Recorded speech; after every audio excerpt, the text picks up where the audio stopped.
now, down into the sea below. Rush everyone with your face. Make a record all the time.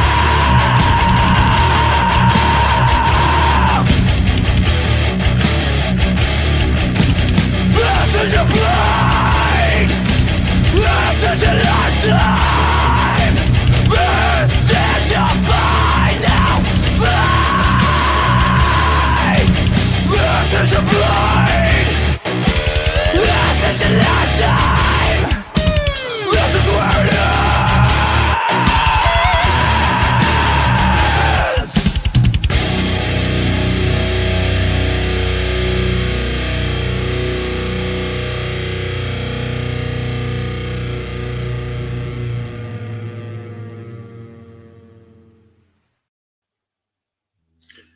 Good fucking hell. Good evening, good afternoon, good morning, wherever the hell you are in this wide world. And welcome to another episode of the Raz and Steven post show. How are you, my friend? I am doing great, buddy. How you been doing? I am doing good. I am doing good. It is good to see you. Good to see you too, buddy. We have a few people watching already. We have Alex back on the Twitch side, and ABJ's here in the chat. Good. And look, you made him laugh. It just made me. Yeah. There you go. You got a fan, Steven. What's been happening in the world of Steven? Oh, nothing much. Happy Valentine's Day to You're a bit late for me, but, you're a bit late for me considering I'm a day ahead of you. But yeah. Yes, happy Valentine's Day to everyone if you celebrate that shit. If you don't, as ABJ said on his show, go see Mrs. Palmer and her 5 daughters. There you go. I'm doing great, buddy. I'm doing great. That's good to hear, my dude. That is good to hear. Let's get into it. What did you think of tonight's episode? Hey, I enjoyed it. It's a great show. Dynamite's a good show tonight. No complaints here. Yep, we're in the HEB Center in Texas. So, of course, we were going to get a Texas death match tonight. Oh, yeah. Seems like every time they're in Texas, we get a Texas death match. But no complaints about that. No complaints. Hey, when you're in Texas, you got to have some kind of Texas death match or Texas bull rope match, one of the two. Could have done the Texas tornado match. Yeah, that too. That's another one too. I mean, how many different match types are there for Texas? I think that's about it. Okay. Let's hope that's the case. I think. We started tonight's show with Mox taking on Dax Harwood. This apparently stemmed from Collision when FTR made the save or came out on Collision after Mox basically said that anybody that steps up to them is going to get stepped on. Good match, good back and forth match. I enjoyed the match. I enjoyed it. It was definitely more technical style for Moxley. It was more of a technical style for Moxley. Kind of more wrestling than brawling. Yeah. Mox obviously gets the win here via submission, but then goes on to basically choke out Harwood. Cash then comes in to make the save, beating the crap out of Moxley. Moxley then Claudio comes out of the crowd and attacks Cash. Clearly, we're setting up BCC versus FTR for next week. Yep. What are your thoughts on this? It's a good match with Dex and Mox. I enjoyed the match. More wrestling than brawling. And the BCC is more like a heel roll now with the won't let go of the submission hold at the end of the match. Yeah. Far as next week's go, it's going to be a good match though, but I don't think it's going to be a clean finish or no contest. It's going to be no contest. Yeah. Or some kind of stipulation for Revolution. I wouldn't be surprised if it gets pushed to Revolution and it just starts as a brawl and just doesn't get into the ring, if that makes sense. Yeah. Like it doesn't stay as a match, and it just is a fight, and then they change it to Revolution where we get the actual match. Mm-hmm. It's going to be a good match. Yeah, which I see at Revolution probably going to be like a Falls Count Anywhere sort of style. Yeah. Just to keep up with the BCC's version of we are the most legit crazy fucking guys in the world. Well, it gives them something to do. You know, FTR hasn't really done much since that steel cage match with House of Black. And, you know, Mox has been whooping everybody in singles competition, and Claudio hasn't been doing much himself either. Yeah, well, Brian has been over in Japan. Mm-hmm. He just had a banger with Zack Sabre Jr. this past weekend. Yeah, I think Wheeler's been at Ring of Honor as of late too. Yeah, which you declared Brian and Zack Sabre Jr. a possible match of the year. Potential match of the year. Yep, I enjoyed this match. I really did. More technical wrestling. I enjoyed it. I think as a technical match, it was definitely quality. If you want a straight up violent match, go watch that fucking cage match in Japan. Yeah. Go watch that cage match in Japan. It's insane. That was amazing. That was insane. I knew it was going to be violent. I didn't expect it to be as violent as it was. And I really didn't expect it to be that violent. And I am impressed with how Japan managed to make Francesco and the United Empire pretty much stars out of that match. Mm-hmm. They have made them future stars. Those guys are going to be huge. It's going to make them stronger, that cage match. I don't think it's just going to make them stronger. I think it's going to put more stock in them and more chance for these guys, these international guys, to be a big name in the company and step up, because you've just lost Osprey. You're losing Okada, like he's officially out of contract. Tomatonga's gone. Like you're losing a lot of your main reason that people tune in. Obviously, you've still got Naito there as your world champion. I don't think he'll ever leave, but you need to get those people to step up and have the younger generation step up. And TJP, Acura, Jeff Cobb, Hanare, all those guys. Definitely. Sabre Jr. is going to be the face of the company, though. Sabre Jr. is going to be the face of the company. Oh, Zack Sabre Jr., yeah. But even, I know you're not a fan, but the Bullet Club War Dogs, all of them, they all stepped up in that match. It was like... Yeah. I enjoyed David Finlay. I like David Finlay. Like, David Finlay has been a very hard one to debate on why he took the Bullet Club leadership. Mm-hmm. A lot of people thought it didn't work, but I think that match definitely made it work. Yeah. And here we are on track already. That's all right.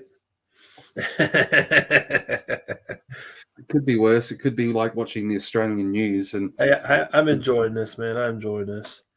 At least we're not watching the Australian news and talking about Taylor Swift every fucking 5 seconds. Who's that now? Just some chick who showed up at the Super Bowl. Oh, that one. Oh, okay. Oh, yeah. Yeah.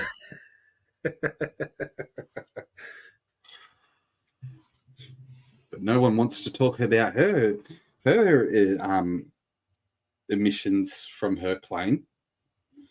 Because she's Taylor Swift. She's America's sweetheart. No offense, Swiftie fans. I'm not a fan of Taylor Swift. Full offense, Swiftie fans. I don't give a fuck. There you go. Come on, come cancel me. Make me famous, bitches. Hey, I could use some of that too. Getting back to our show. Go ahead. Yes. Renee, the next segment was Renee backstage with the Don Callis family. You called it. You called it. Yep. Will Ospreay was going to get a match at Revolution, and you weren't wrong. Yeah, because he said he's going to come back in March, so I'm assuming he's going to have a match at Revolution, and there it was. And you were definitely not wrong, my friend. You predicted it. You called it. You said that he would have a match. We didn't know against who, but now we do. It's going to be Takeshita versus Ospreay at Revolution. It's going to be a good match. And what do you think we're going to get out of that match? Do you think Ospreay is going to come in and just destroy, or do you think we're going to get a full back and forth match? What do you think? I think it's going to be a back and forth. It's going to be a good match between the both of them. Yeah. It really depends on the other members of Aussie Open. You know, Kyle Fletcher and Mark Davis. Yeah, my personal opinion is that Ospreay has too much momentum going on for him to be considered a member of the Don Callis family now. Like, he's going to carry the momentum from Japan, and he's got that momentum for him that he will no longer be a member of the Don Callis family after Revolution. I agree. He's over completely over there. He's over. And I think the boys from Aussie Open will rejoin him, and they'll have United Empire in AEW. Agree. Which is going to be awesome too. I'm all for it. Same here. It's going to be awesome. I'm all for it. I'm not going to complain if we do get Aussie Open or joining Will Ospreay. I think Takeshita takes the L on this one.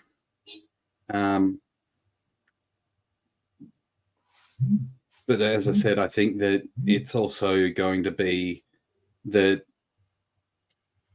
the family gets involved after the match. Yeah. Leading to Ospreay getting out of the family. Yeah. Yeah. So next up was a jobber match. Wardlow versus Barrett Brown. Adam Cole on commentary. Not that he said much. Wardlow destroys this kid, this Young Bucks wannabe. Wardlow was kind of acting like a narcissist when he's looking at the Titantron trying to... Yeah, he really did. He had that whole narcissist vibe to him, and I'm hoping that's not what they're going to do with him. I hope not either. Because the narcissist vibe never worked with Lex Luger. No. And it ain't going to work with Wardlow. No. Wardlow, in my opinion, needs to just be a monster. Yeah. Like, that's the way he was portrayed originally, and that's what he needs to be. He kind of needs like the Lance Archer vibe type character. Yes, but no. Yes, the Lance Archer vibe, but not to the Lance Archer aesthetic of, God, here we go again. Lance Archer's getting dragged out for another title match. Yeah. Yeah. So that's my thoughts on the matter. Wardlow won this match via his powerbomb, of course. That move off the top rope to his knee, though. What the fuck was that? Man. Like, that was some crazy shit. Like, yeah. As I said, Adam Cole was on commentary. We didn't hear much from Adam Cole, really. The match was kind of short, though. Can't really know how much commentary for him. Yeah. Right. And I get it's got to be really hard for what they're doing with Cole because of the fact of MJF isn't there and he's out for so long, and also the fact that Adam Cole is out for so long as well. Yeah, it's going to be very, very hard. Which it feels like Cole has lost his momentum, but at the same point, a little bit, at the same point, he hasn't, because of obviously he's the mastermind behind these things. Mm-hmm. What are your thoughts? Well, when's Cole medically cleared? Probably, guessing Double or Nothing. I'd be saying so because it was what, a 3-month turnaround? Memorial Day weekend. I think so. Yeah, it was a 3 to 4 month turnaround. So I think Cole. I think Cole is losing some steam, but I think whenever the Undisputed Kingdom gets some gold, I think the stock will be up some for 100%. Yeah. I think that we will see a revival of the product, or a revival of the Undisputed Kingdom properly once Cole is ready to go. Yeah. Because right now we're seeing them lay the foundations and build things up. So I think once Cole's ready to go, then it's a completely different story. Yeah. Next up, we had the video package of the Young Bucks arriving in their plane, and getting into their limousine. Nicholas and Matthew Jackson. Yeah. Or the Young Cucks, as we like to call both of them are a piece of work, aren't they? Look, they're leaning into it, and I think it's going to take a bit more for the character to development, but it's coming across. It's starting to come across. When we get to their match, we'll talk about it a bit more there. But we had next Adam Copeland versus Daniel Garcia, winner receiving a shot at the TNT title at Revolution. Mm-hmm. I gotta say, Copeland was working a lot meaner in this match than I had seen him work previously. Kind of a little bit of a heel role, a little bit, isn't he? It was sort of not a heel, but it was more edgier. And yes, I realized the pun. It was a bit more edgier. He grabbed the glasses, broke the fan's glasses. Yep. Yeah.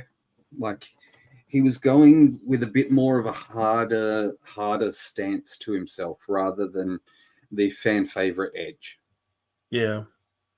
That we're all used to. So, what are your thoughts on that? Do you think that there's a possible heel turn, or? I hope not, but I really won't be surprised if it does. Yeah. We got no winner out of this because Nick Wayne and Killswitch attacked both Garcia and Copeland. They set Garcia up for a concerto. Doesn't happen because Copeland makes the save. He gets low blowed by Nick Wayne's mum, and then cops a concerto himself.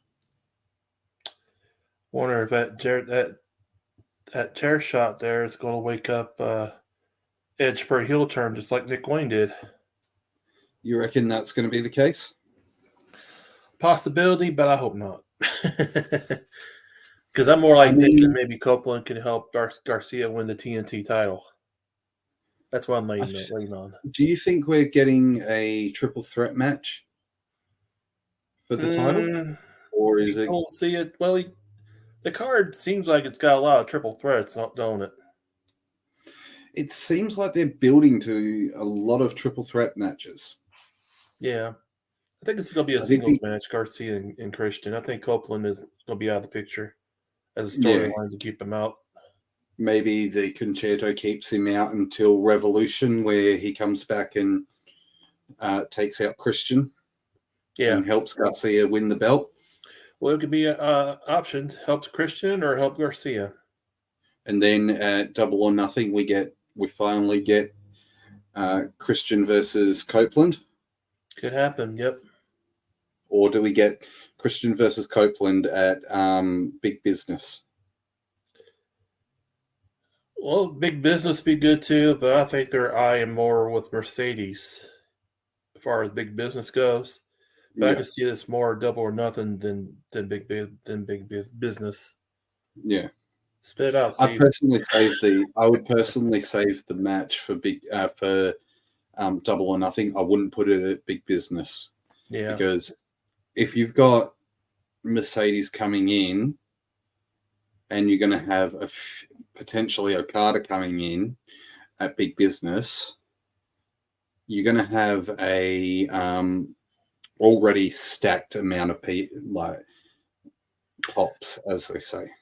Another thing to note too, Beth has been working out in the gym like crazy, so she's probably going to make her return. Ooh, there you go. So there you go. Steven with the inside scoop. Oh, Nick Wayne's mom's going to be in for a rude awakening. Steven with the inside scoop. You heard it here first. We're gonna get Beth Phoenix or Beth Copeland. Yep, Copeland. Because we can't call her Beth Phoenix because that would just break a trademark. We don't want WWE calling us. So don't say her name.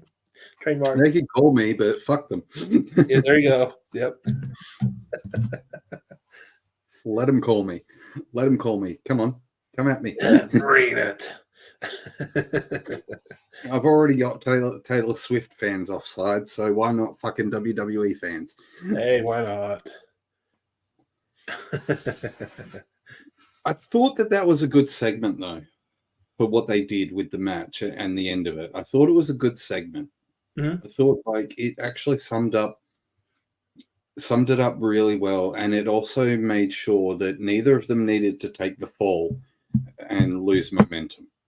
I enjoyed the match. If Garcia took the pin, he'd lose momentum, and you'd have Copeland looking like the WWE ring-in to who's just putting the homegrown talent on the back burner. Well, at first, before that may predicted that match from last week, I thought we might see a triple threat. I really did think it would be a no contest between the both of them. Yeah. After that chair shot, now I make things differently now. Yeah. After that, we got our AEW World Champion coming to the ring in his nice blue suit, followed by Swerve and Hangman Adam Page. Now, I know you, and I know that ABJ have been shitting on Hangman, but you have to admit that Hangman in this is the most hated element of it. Yeah. And it is working for the story. We both think he's going to get pinned. I think it's working for the story. Yeah, I agree with that. I think that Hangman coming in, I get what ABJ has said of how Hangman Swerve needs to go, stop. But it's that classic, I want to stop and this is going to sound extremely racist, I want to stop the black man from succeeding. Yeah. And it's causing a lot of hate on it, and it's like the white man holding the black man down sort of thing. Yeah. I see what you're saying. Right. And as I said, that's going to sound extremely racist. I'm not meaning it to be, but that's what I see. They're playing an angle because that's kind of what Hangman said, was that he doesn't deserve it. People like him don't deserve it. playing, like, it was not so much playing the race baiting card, but So what's your prediction? There. Oh, I think that Hangman gets his ass handed to him. Yeah. Think Swerve wins the title? Or Joe retains? I think Joe retains, but Swerve gets so damn close and is pinning Hangman. Like, Swerve is pinning Hangman and Joe chokes him out. I'm like, Swerve right here, Joe right here. It's like a flip up and down, you know? Yeah. I think what happens is that Swerve is going to try to pin Hangman, but Joe gets him and chokes him out and causes, like, them both to lose, obviously. Yeah. So I think Joe retains, and then we push for Joe versus Swerve in a singles match at Double or Nothing. That'd be a great match between both of them, though. I was really hoping we would see it between the both of them at Revolution, but since Heyman is in the picture, you know. Yeah. I think once this match at Revolution is done, I think that we're definitely going to push Swerve and Joe narrative to the next pay-per-view. Agree.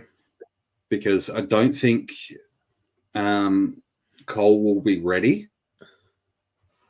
Like, he won't be ready to wrestle. And if he does, he's got a story to build towards later in the year with MJF. How long is he going to be out? For a whole year? Who? MJF. I don't know. The dirt sheets said a year, but I don't believe it. And I don't think it's going to be a year, though. He's done well to stay out of the media. Mm-hmm. Like, the dude's done really well to stay out of the media. Like, in an era where shit is leaked constantly and people can't keep their mouth shut, MJF has been one of those people who's been able to keep his mouth shut and just walk away. Well, he's been showing up to Comic Cons too, so he's been scheduled for doing that stuff too. Yeah. Sign autographs and stuff. But he's walked away. So yeah, I think there's definitely a future storyline there because obviously the betrayal and stuff like that. But I don't think Cole moves up until MJF is back.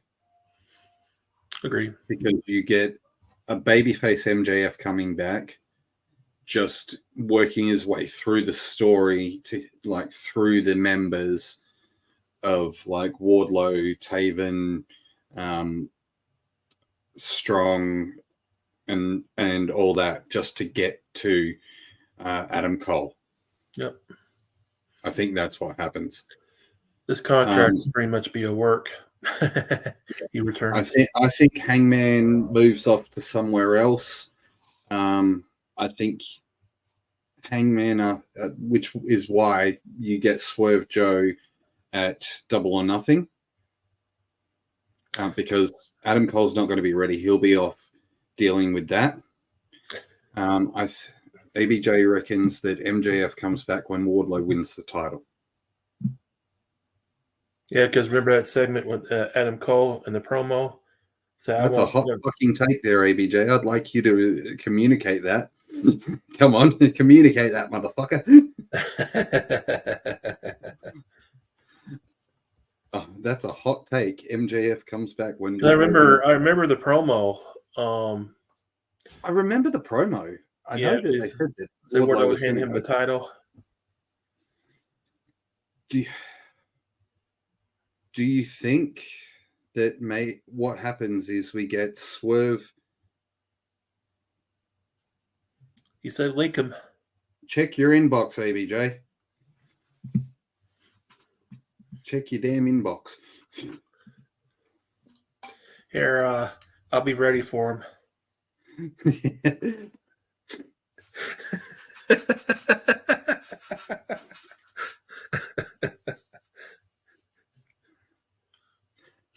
Because I think Swerve goes with Joe. I think Swerve at Double or Nothing wins the belt.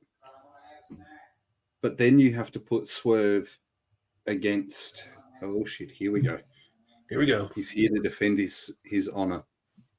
Listen, defend my honor. I'm the goat of this. All right. so I think my initial booking to All In is different. I don't think Ospreay wins the world title within his first year of his company, and I don't think he wins it at Wembley. I think he has a big match at Wembley, but I don't think he's winning the title at Wembley. And I don't think Swerve Strickland wins the title for more time. I think Joe retains. I think Joe goes on to wrestle a few other people, and then I think Wardlow beats Joe because Joe is Wardlow's hiccup with the title for a long time. Oh, okay. Wardlow wins the title. The night he wins the title, Adam Cole says, "It's my title." He's going to try to pull that number. MJF comes down and says, "He's a terrible person. He's gonna do you like he did me." And Wardlow's going to be confused because both members that used to be best friends are using him the same exact way he was using the other one back in the day, and it comes full circle. Do you think that we get?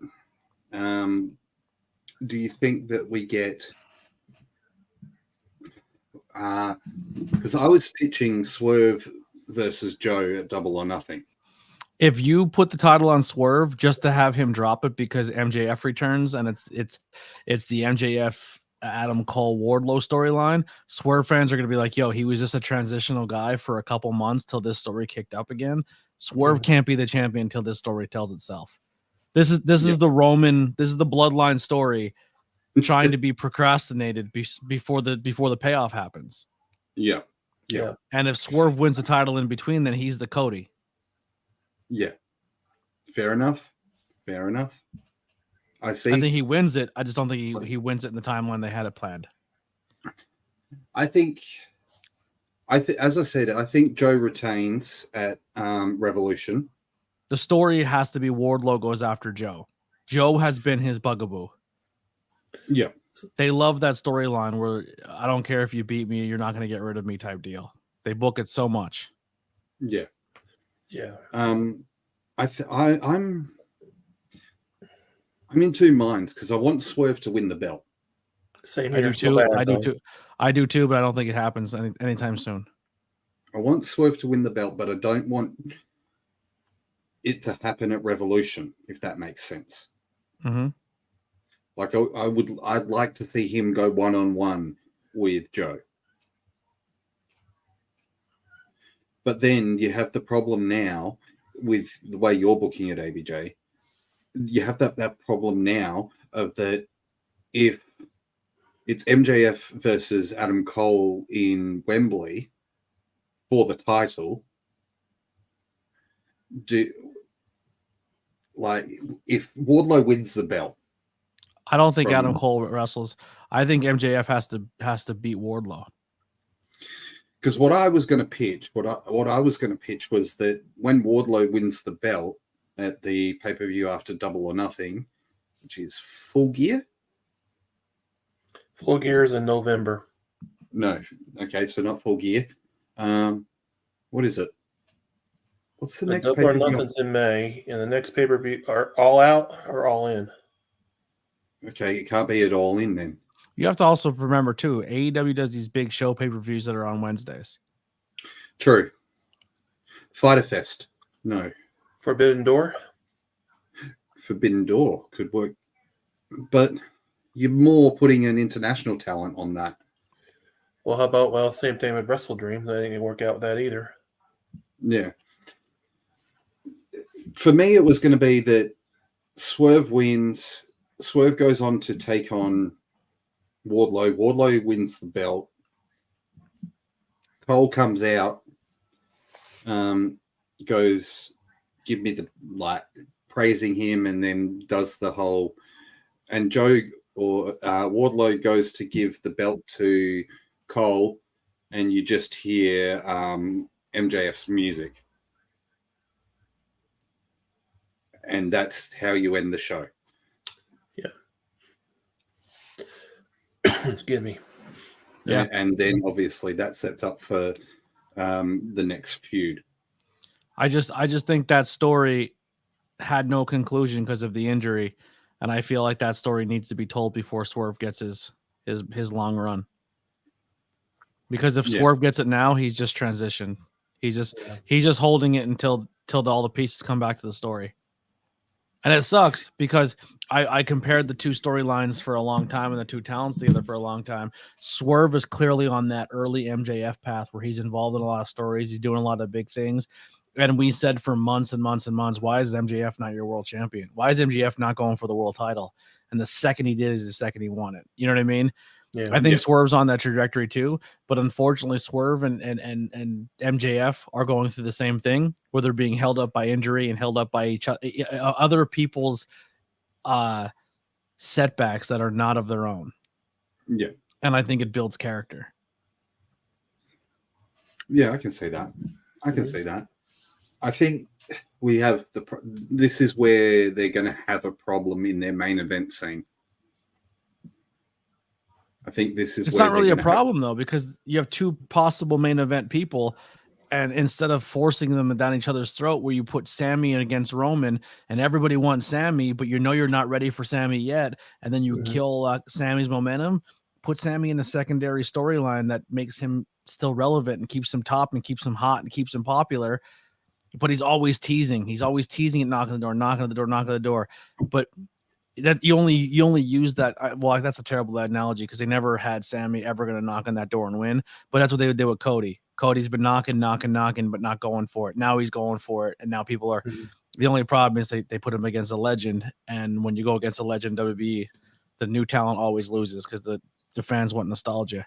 But But that's what you do with Swerve here. You just same thing to MJF. MJF was still super popular because he was working the Jerichos and this and that. And then when he went for the world title, he was primed and ready. He was still hot. The crowd was into him. Everything about MJF was still good money, and they were able to work with it. You know. Yeah. It's definitely a. They've just got to make sure they do it right, and I think. All In is a good point as well, because All In has got to be huge. I think I agree with you in regards to Ospreay not winning the belt this year. I think if Ospreay's not winning the belt this year, something at Wembley will be huge for Ospreay. He will have a marquee matchup at that show. I would have previously said Kenny versus Ospreay at All In. We've seen that too many times. How about Ospreay versus Sabre Jr.? If they get him out of New Japan, that'd be huge. Because we're getting Danielson, Nigel McGuinness at this year's. That eventually has to happen.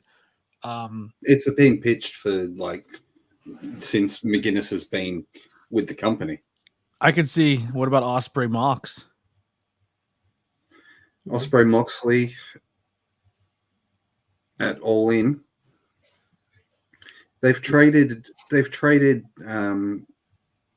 wins, so Moxley gives you that big fight feel, but also he's not a stubborn jackass to take a loss either. True. Because I was thinking Ospreay versus Sabre Jr.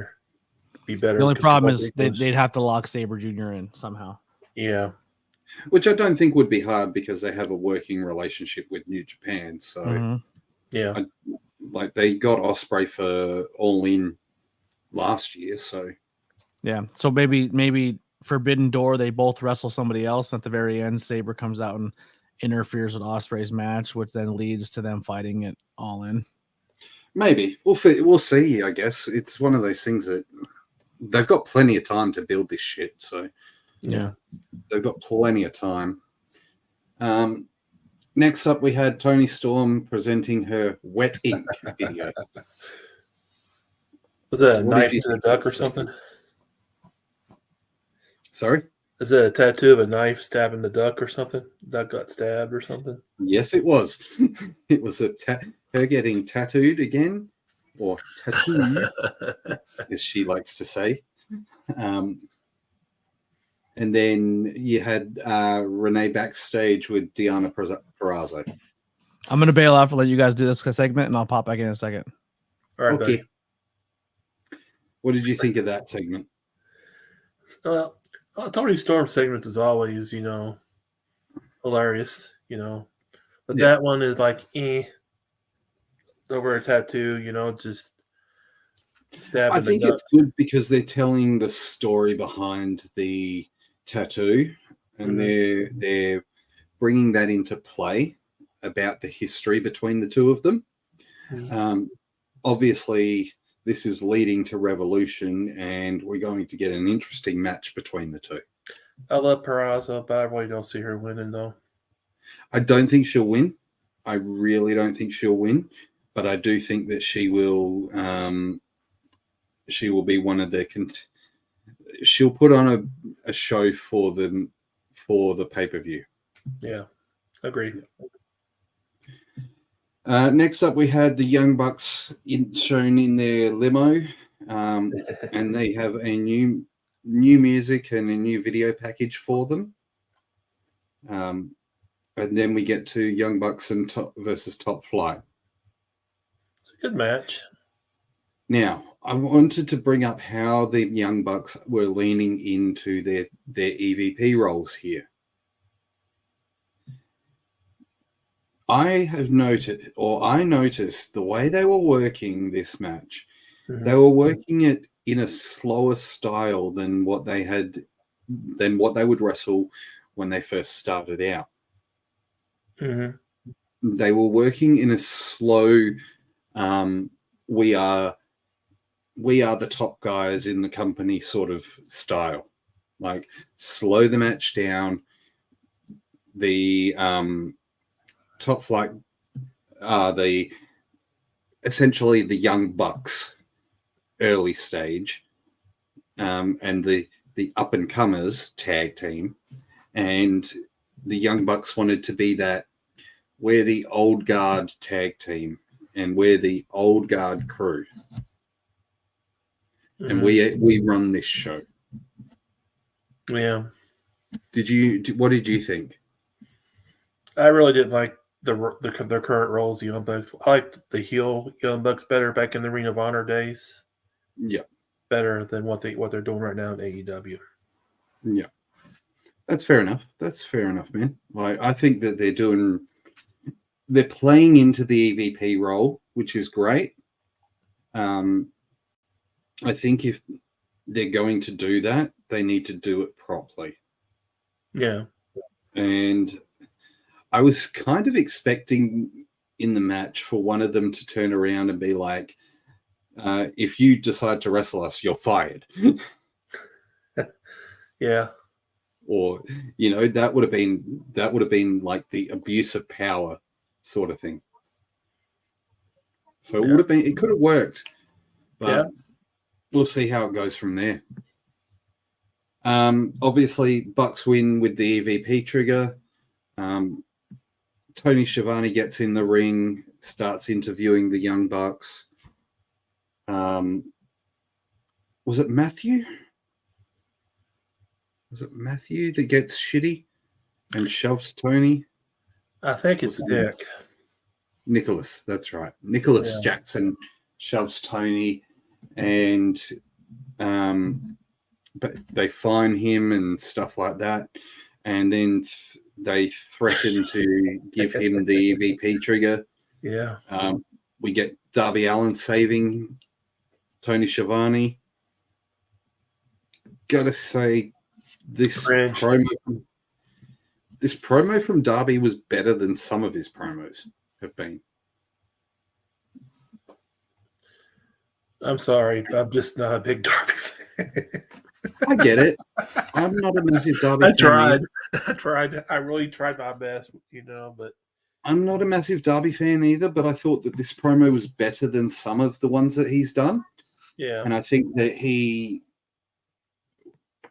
being able to do the save and build the momentum for this Sting Darby Allin versus the Bucks match by himself, it was okay for what it was. Well, where do you guys season this match? Oh, the Young Bucks are definitely walking out as tag team champions. Agree. Do you think Darby will turn on Sting? No. You don't think No. so? No way. I think Sting takes the pinfall, but he gets his.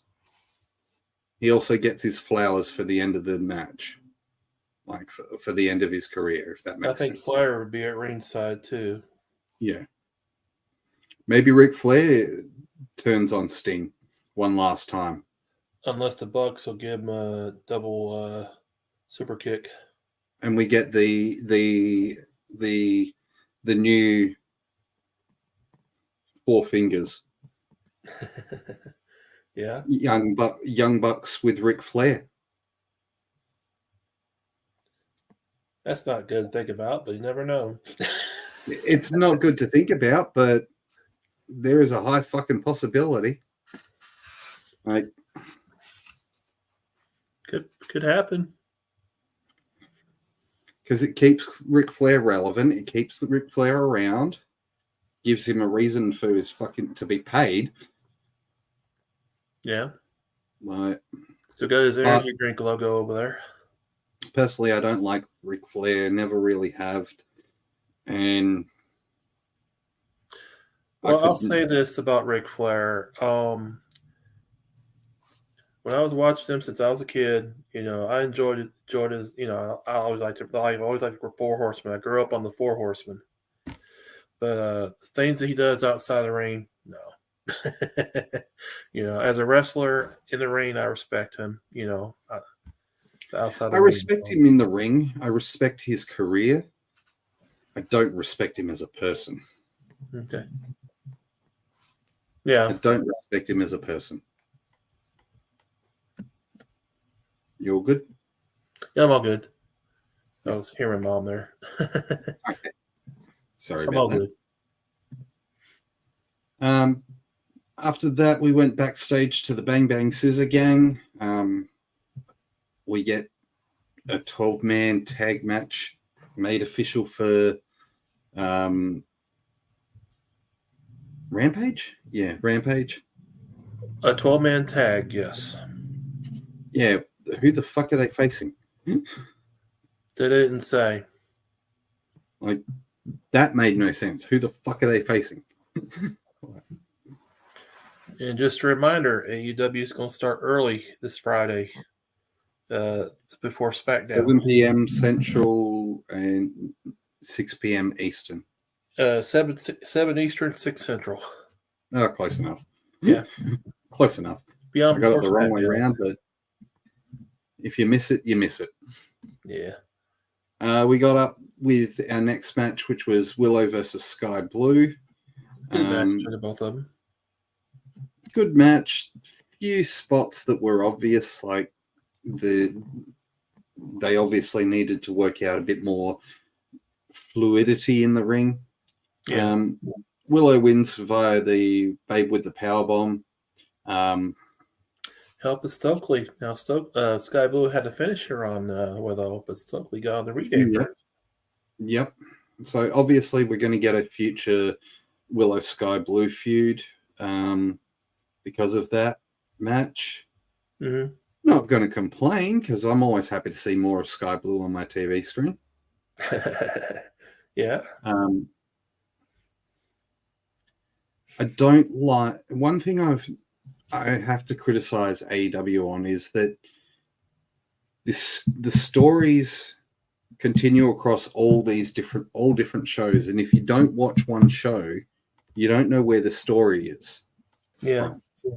And the story of Stokely has to do with ROH. Because he's in charge of ROH board of directors. Yeah, and he's been trying to recruit Chris Statlander across. So unless you watch that, you don't know why he's involved. and you don't know why it makes sense. It could happen. Willow turning heel with Stokely joining her. Maybe. We get to our main event of the night, Matt Taven versus Orange Cassidy in a Texas death match. As I said, Texas, we're in Texas, might as well have a fucking Texas death match. Why the fuck? The only thing that would have made this more Texas would be a fucking steakhouse. And probably a Taylor Swift concert as well. But fuck that for a joke. Sorry. It's already bad enough I have to put up with the fact that Taylor Swift is performing like a few days after AEW at in Wembley. So, and she's over here at the fucking moment. She's here in Australia, and she's got a fucking show tomorrow night, and I have to deal with that shit. Not only that, correct me if I'm wrong, is Taylor Swift helping AEW to hurry up and get out of there? I believe so. I believe they're working with her in regards to the stage setup. Yeah. So Here he is. Yes. Oh shit. Taylor Swift, when she's on tour, she has 2 trucks that go out, and each truck has a stage.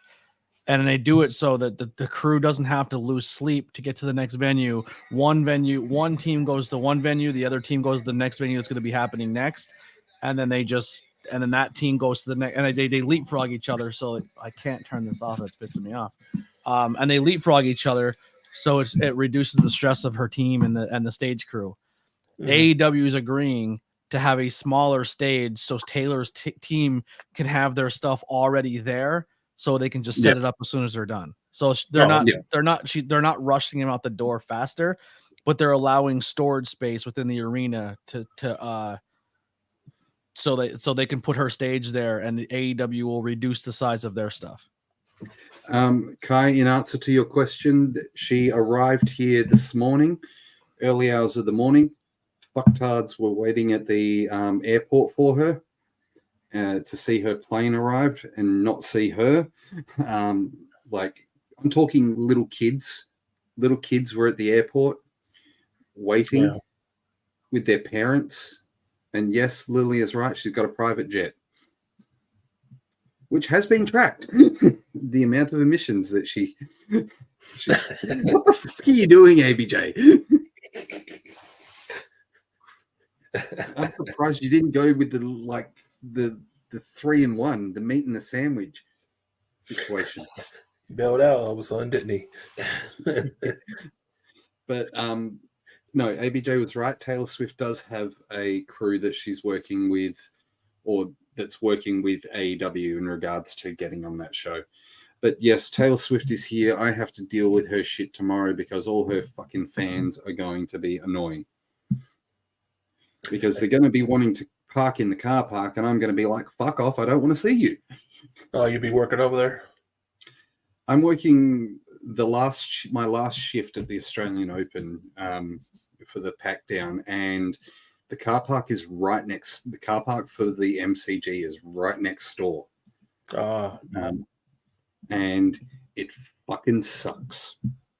Because every time there's a concert at MCG or something like that, or even at Rod Laver Arena, like Rod Laver Arena, we had Melanie Martinez, I think its name was. She played 2 shows there. What was it? No, she played at Margaret Court Arena, which is right next door to Rod Laver. But that was like last week. And the fans were fucking weird, man. The people that listen to her music are weird. Anybody that likes her music. I never heard of her music. Apparently she was in a on American Idol. Oh, Lily's a fan. Oh, you're weird, Lily. You're weird. You're fucking weird, Lily. I'm not afraid to say it, Lily. You're fucking weird. You like that music? It's fucking weird. He'll get an earful from Discord. Oh, I'm going to hear it later. Yeah. That's true. Let's cue that pterodactyl screaming heavy metal.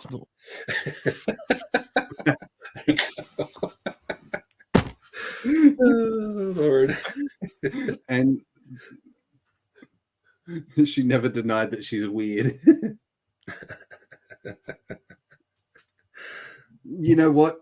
Even though I have pterodactyl screaming metal, it's still better than what this Melanie Martinez thing is. Like, I can't get into it. I don't understand it. I feel like Grandpa Simpson. No, I feel like Homer Simpson. I was with it. They changed what it was. It'll happen to you. My opinion is not wrong. My opinion is not wrong, Lily. I just don't understand it. Like, have you seen the things she wears?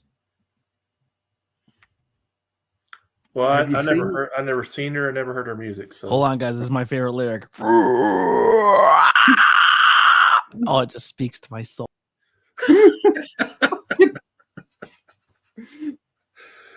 Oh, Lordy. Fucking hell. He's a nutbag. But about the main event. Great Hold match. on. Before we get back to the main event, All right. I'm going to Oh, so Melissa Martinez. Melanie Martinez. Or thing. Melanie Martinez. Yeah. This is what it wears. It wears a mask thing and looks fucking weird. You can't tell me that's not fucking weird. It's beyond weird. It's like You can't creepy. that shit don't look weird. It's creepy. It's odd. And then you listen to her music and it's like, what the fuck am I listening to? Man. I mean, I don't know whether to feel more depressed listening to her music or looking at what she wears as costumes.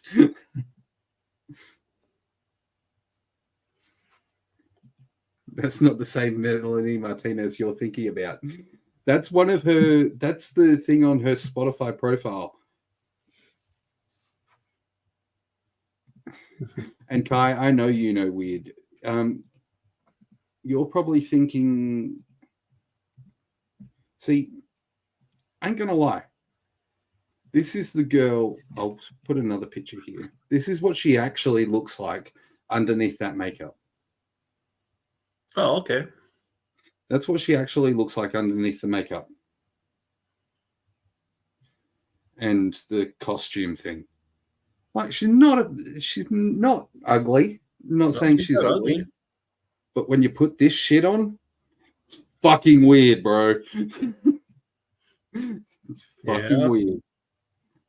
Yeah, it is. Yeah. So, like, she's not ugly, but I don't understand it. I don't understand her music. I'm just, I guess I'm the old man yelling at a cloud right now. I'm old man yells at cloud.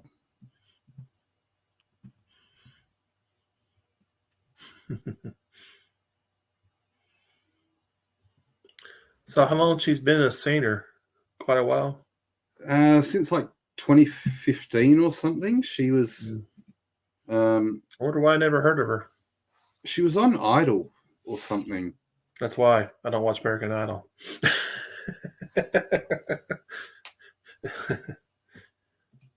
Speaking of American Idol, starts here this Sunday.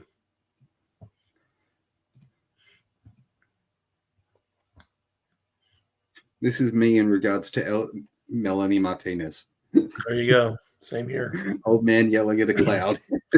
Same here, man. Same here. And that's the beauty of art. You don't have to understand it. You're not wrong. Everybody has a different opinion on art. And Lily said she still loves her music. And look, Some people do love it. One thing I did notice, a lot of it was the younger generation that liked it. Like I'm talking between my son's age and early 20s are the generation that like it. A lot of it is this is probably going to get us cancelled, the transgender LGBTQIA plus sort of movement that actually likes her sort of sound. And I'm doing this for your benefit here, Kai. Got to find a good one for you. I'm afraid that we'll see my reaction. Okay. I don't think you'll have a bad reaction, actually. I don't think you'll have a bad reaction on them because this is probably not going to do them justice. You'll get a copyright, aren't you? Oh, hell no. I'm allowed to show images. They can get fucked. This is Duran Gray. Oh, okay. They honestly look like a Japanese metal band. I do not want an uncensored one. No, Kai.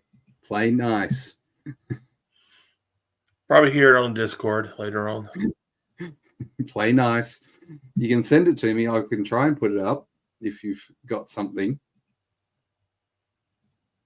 And I'll determine whether or not it can go up. But to me, they look like a Japanese metal band. They're not metal. Yeah. They're not metal. They look like a sick Final Fantasy team. Fucking Christ. Oh, Lord. Oh, no, we have to play it on Discord, but the video can't go on YouTube, that's for sure. Oh, fucking hell. Well, there goes our ratings. Yeah. We are definitely cancelled. You sure about that, Raz? Of course I'm sure.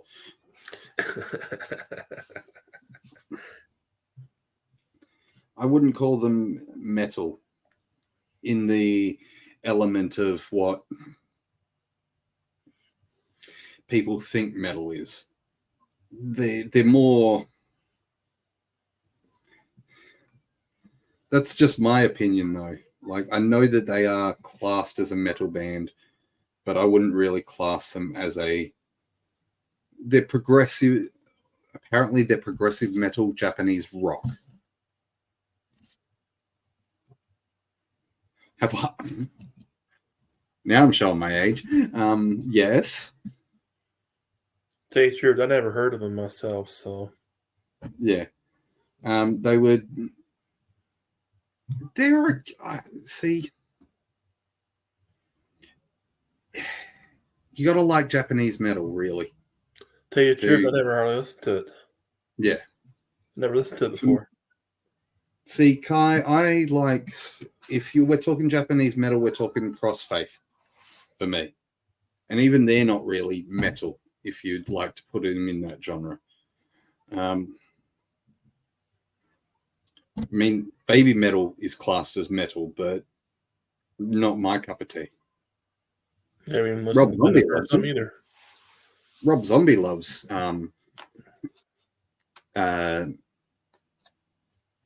baby metal, but each to their own, and goes back to Lily's thing of that's the beauty of art. You don't have to understand it. Yeah. Because it's true. You don't have to understand it. And what works... Uh-oh. Don't talk shit on baby metal. I'll fight. Are you flying to Australia or are you flying me out to Kansas? Because right now I ain't coming to Kansas. No offense, but I ain't coming to Kansas right now. I don't think... And it's going back to what Lily said. Yeah. With art, yeah, everybody has a different taste. Everybody's into different things. And it's what makes you happy and what you enjoy at the end of the day. Mm-hmm. Come to Australia. There you go. Come to Australia, try all the snacks. Or come and miss. ABJ's going to move here. Yeah, I need company. ABJ, Steven are going to move here. ABJ's not even paying attention to me, even though he's looking at the camera. There he is.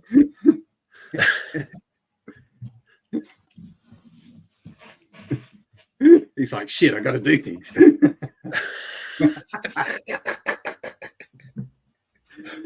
But getting back to the reason we're actually fucking here, Yes. Matt Taven versus Orange Cassidy, Texas Death Match. Mhm. Fucking good match. Good match, but you ever watch an old school Texas Death Match before? Of course. Because a pinfall, you got a count of 10 to get up, and you run and you continue the match. Mm-hmm. But not this AEW's version of Texas Death Match. It's the same as with WWE. They don't do it in the original Texas Death Match style where it was a pinfall first and then you got to the count of 10. Mm-hmm. This has always been a trope in regards to American wrestling's Texas Death Match since WWE became the one and only product at the time. Mm-hmm. They took away the pinfall sort of thing and left it as a just the person can't make the 10 count. Yeah. And I don't think it's good. I think that you need that pinfall and the 10 count to make it be a quality Texas Death. Yep. Yeah. That fucking table spot. Insane. Where Taven dives over the fucking ropes into the table. And he overflew that, didn't he? It wasn't that he overflew it. It was the fact of that table spot was insane. I think because Cassidy obviously bladed, and all of them did. But when Cassidy bladed, his head was pissing out blood. He overbladed, didn't he? Yeah. Then you obviously bladed. You had Taven blade after doing the table spot.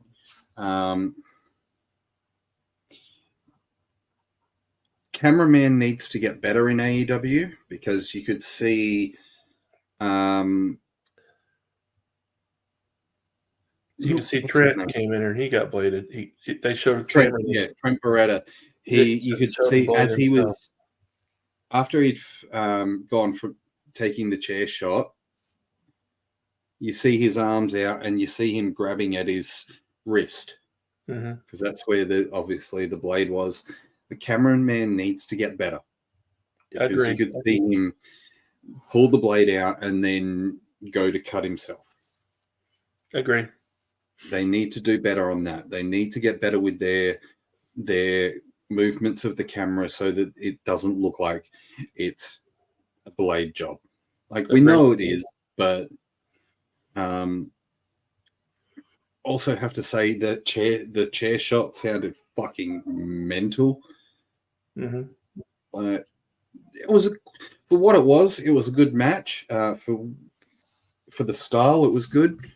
Doesn't compare to the cage match that we just saw in New Japan. No, but all in all, it was a good match. Overall, show wasn't bad. I thought the show was pretty good tonight. Agreed. I put it about a 7.5 max. Same thing with me. I agree. About that range too. Yeah. Yeah. I thought there could have been better things, but we'll see how things go from here. But to remind you, AEW knuckleheads out there, Rampage comes on early before SmackDown. There's also no Collision this Saturday because of the NBA All-Star Game. As Raz and Anastasia would say, go American sports. So Collision will be back next Saturday. Well, that is essentially it from us in regards to the show. Anything else you want to talk about while we're here? All good, buddy. All good. ABJ, have you got anything you want to say? He gave us the thumbs down. Thumbs.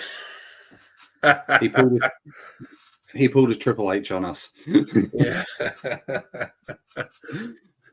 All in all, we have been, well, he's been Steven, I've been Raz, and this has been the post show, or the AEW, whatever the fuck you want to call this show. I don't even fucking know anymore. Show. This is the show. This is the show. Thank you for coming along. Enjoy your night. Stay safe. Stay safe, everybody. Bye.